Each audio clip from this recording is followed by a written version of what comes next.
Jesus está conosco, aleluia. Queridos, não posso deixar de manifestar minha gratidão a Deus pelo privilégio de voltar a este santo lugar e me encontrar com um povo que verdadeiramente adora o nome de Jesus. Sou grato ao pastor Américo pela liberdade que nos dá e a confiança depositada na nossa pessoa, e mesmo com as nossas limitações e fragilidades, querido, Deus está no controle e nos dá vitória, amém? Aleluia. Quero citar um pensamento antes de abrir a Bíblia. Hebreus capítulo 11 diz assim: aquele que se aproxima de Deus, é necessário que ele creia que Deus existe e que é galardoador daqueles que o buscam. Eu parafraseei esse versículo da seguinte forma: uma real aproximação de Deus exclui a análise dos fatos meramente na dimensão do raciocínio humano e aceita a possibilidade do milagre. Aleluia. É forte, hein? Eu sei que você não entendeu tudo, mas eu vou explicar. Descodifique. Aquele que se aproxima de Deus é necessário que ele creia que Deus existe e que é galardoador daqueles que o buscam. Parafraseando, uma real aproximação de Deus exclui a análise dos fatos meramente na dimensão do raciocínio humano. Veja, eu quero que você entenda. Você às vezes está vivendo uma situação adversa. Dentro dos parâmetros da lógica, dentro dos parâmetros humanos, não tem solução. Não tem. Olha aí. Mas quando você se aproxima de Deus, a coisa muda. Porque Deus não respeita a lógica. Fala bem, crente. Aleluia. Então entenda o pensamento. Uma real aproximação de Deus exclui a análise dos fatos meramente na dimensão do raciocínio humano. Sabe por que todo mundo diz para você que não vai funcionar? Porque só estão com a perspectiva humana. Sabe por que dizem que o teu filho não tem jeito? Porque é apenas uma avaliação humana. Eita Jesus. Mas quando você se aproxima de Deus com o seu problema, há uma intervenção divina aí. Olha aí. E aqueles que te apontaram o dedo começam a perguntar como? Isso é coisa de Deus.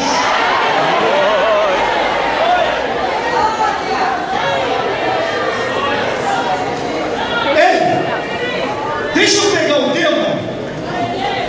Olhar e vigiar e orar. É o famoso ovo. Pega as três iniciais aí. Ovo. Olha aí, rapaz. Um bom ovo gera alguma coisa, não gera? Olhar e vigiar e orar. Por quê? Porque não sabeis, responde para mim, não sabeis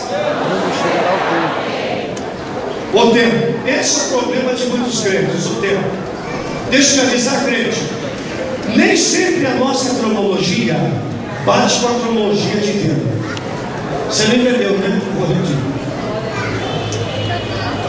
Nem sempre a nossa cronologia, o nosso tempo, bate com o tempo de Deus. Nem sempre a tua hora bate com a hora de Deus. E quer saber, pastor Américo? O agora de Deus pode ser um pouquinho depois do nosso. Moisés achou que era hora de libertar o povo. Só estava adiantado 40 anos. Olha aí. Ei! A coisa não vem na hora que eu e você queremos, vem na hora que Ele determina. Aleluia. Abra a tua Bíblia comigo, primeiro livro de Samuel, capítulo 21. Não era essa a mensagem que eu ia pregar. Eu acho bom quando Deus muda as coisas, porque Ele tem as suas razões.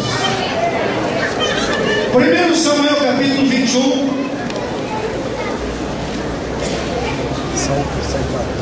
Você vai ver Davi aqui em duas situações.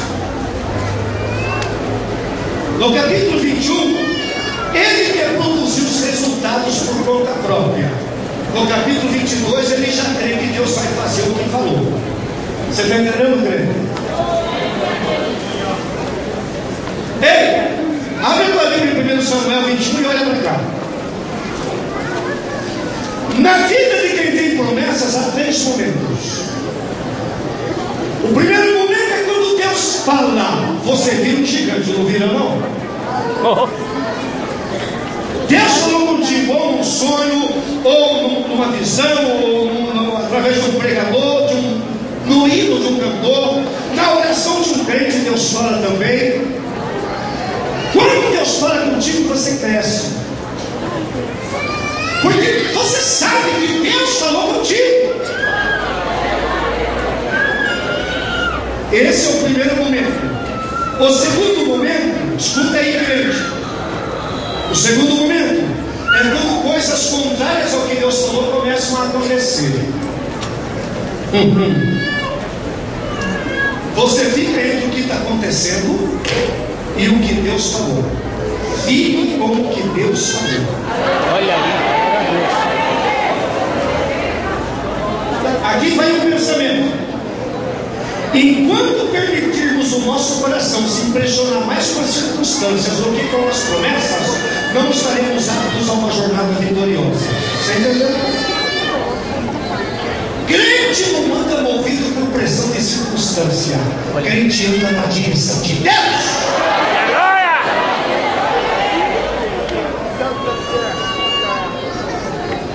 Ei, mais um pensamento antes de ler a Bíblia. Já vou dizer o terceiro momento. Às vezes, olha aí, crente, isso é coisa para crente. Às vezes, permanecer na vontade de Deus implica em conviver com a adversidade contra qualquer raciocínio lógico. Eu quero fazer você pensar. Eu não me preocupo com o lado emocional do culto, eu quero que você entenda a Bíblia.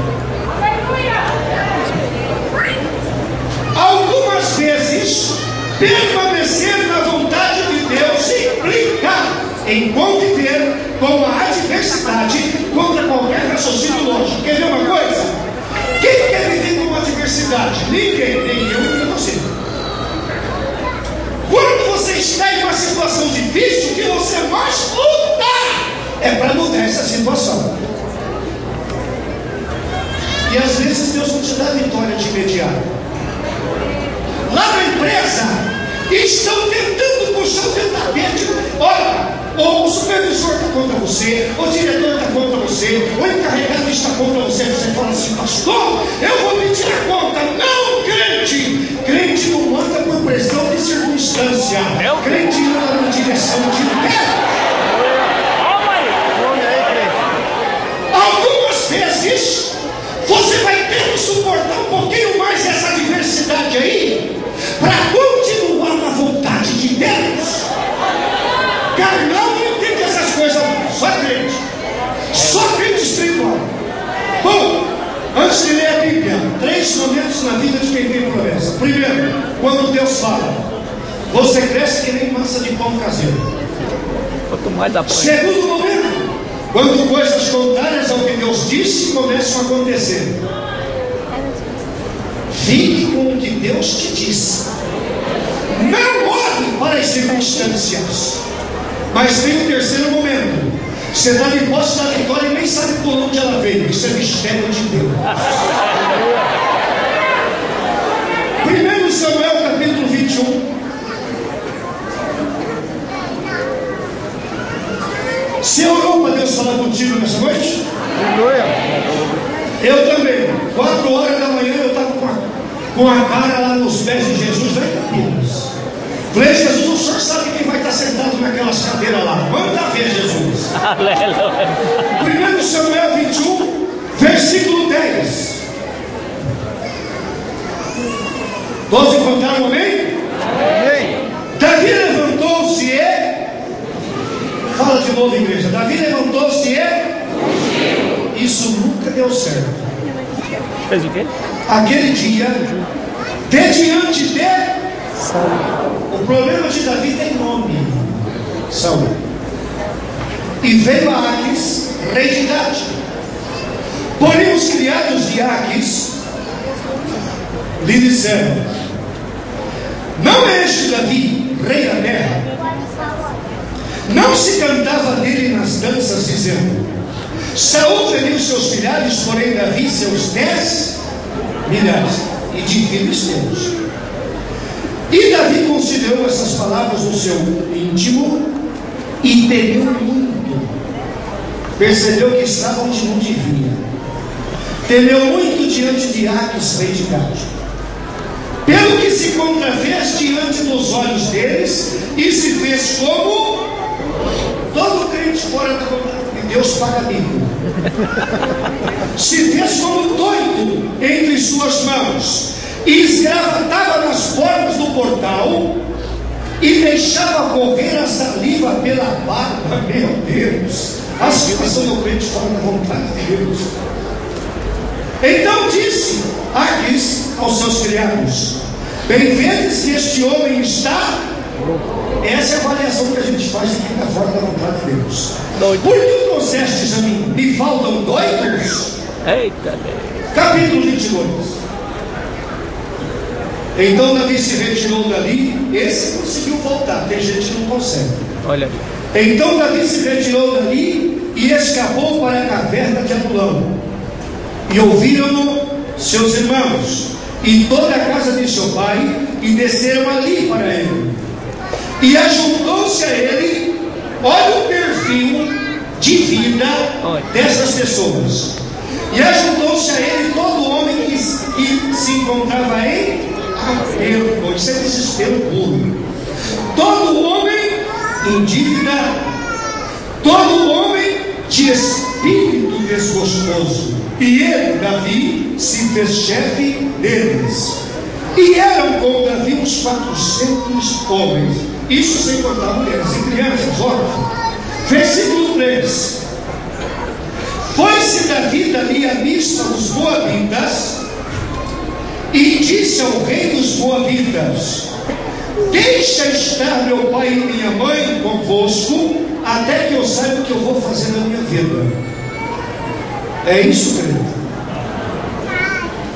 Deixa estar meu pai e minha mãe convosco, até que saiba o que Deus até. Você crê que Deus vai fazer alguma coisa? Eu creio, Jesus. Pois vai mesmo. Aleluia. Escute uma coisa, crente. Lá no livro das Lamentações de Jeremias, você quer ver um livro pingar lágrima? É abrir Lamentações de Jeremias. Pastor, por que tem um livro só de Lamentações da Bíblia? Porque até no choro dos outros a gente aprende. Olha aí. E o Jeremias chora a condição de Jerusalém. Ele pregou 40 anos e o povo não se arrependeu. Tem gente ruim, né? Você fala tanto de Jesus para ele, não aceita. Olha. Você avisa tanto seu filho e sua filha quando fazia aquilo, ele vai e faz. E Jeremias chora e chora. Mas tem um versículo no livro de Lamentações de Jeremias que tem tudo a ver com o texto que nós lemos nesta noite. Capítulo 13, versículo 26 diz assim: como é ter esperança e aguardar em silêncio a salvação do.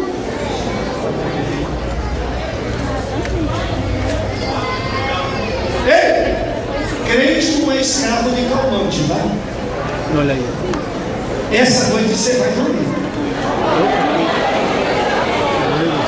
Hoje você sai daqui sabendo o que Deus vai fazer.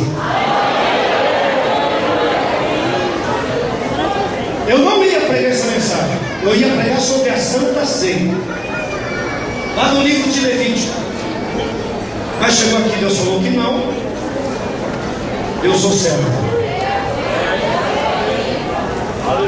Como é ter esperança? Essa é só metade do caminho, crente. Não, eu creio, pastor. Creio no que está escrito na Bíblia. Eu creio quando Deus usou aquela serva, aquele servo. Eu creio. É só metade do caminho, querido. A parte mais difícil vem agora. Aguardar em silêncio. A salvação que vem de onde? Dá vontade de mexer por conta própria, mudar? Não mexe não, espera que Ele vai fazer.